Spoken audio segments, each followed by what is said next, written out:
Hola, PJTV amigos, I'm Andrew Klavan, and you know, they say an apple a day keeps the doctor away. Well, watching a Bill Whittle video a day won't do that. It's filled with vitamin W. Bill, your question today comes from PJTV member Carmel, who suggests that not all Germans were at fault for Nazism because they didn't choose to be German.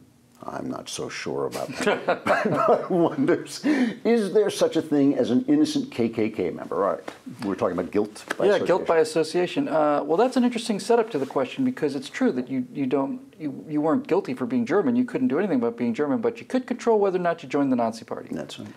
And certainly the Nazi Party was the tip of the spear of that kind of murder, and I think everybody knew it. I mean, it just so happens I've studied this period more than anything else in history. I've studied it in depth. I'm on my third biography of Joseph Goebbels, for example. I know this stuff to the brass tacks. Originally, the Nazis were considered to be a fringe group of lunatics, and they were treated with scorn and derision. And then they put their brown shirts in the street and started knocking heads and intimidating people. And then after a while, people's desire of order overwhelmed their sense of decency. And they began to become enthusiastic backers of the Nazis. And all the people, this is the point, I'll come to the KKK in a second, of all the people who hated the Nazis before the Nazis came to power and who hated them after the war, I bet there wasn't 1 in 100 of those people that weren't standing there with their arms out when Hitler came back after defeating France in 1940. He'd conquered the Rhineland, he'd militarized the Rhineland, he'd gotten Sudetenland, and then all of Czechoslovakia, Austria, Poland, right, and France, this after the Belgium, humiliation Holland, of World War I. Right.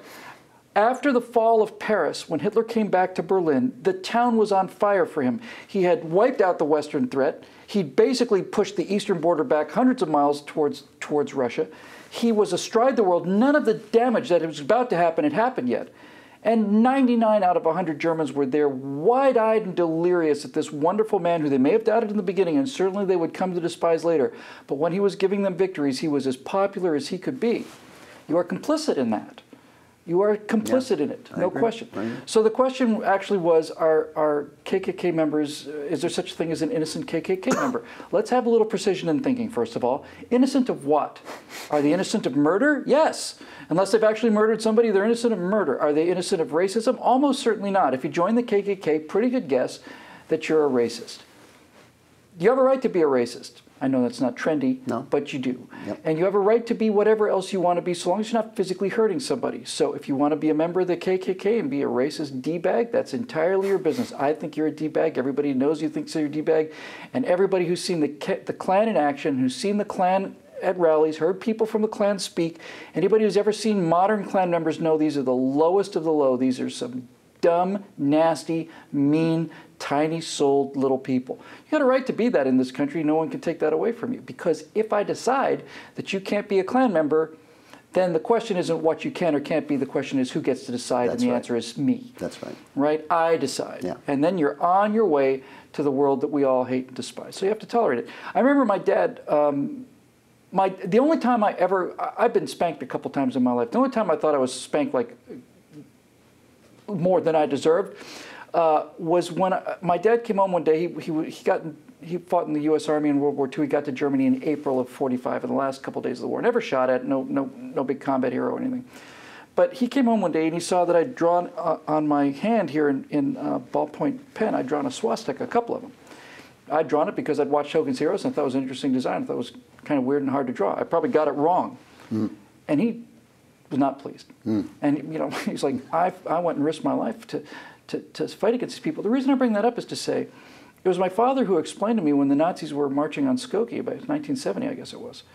I said, Dad, why don't they just stop these people from doing it? And he said, no, they've got to let them do it.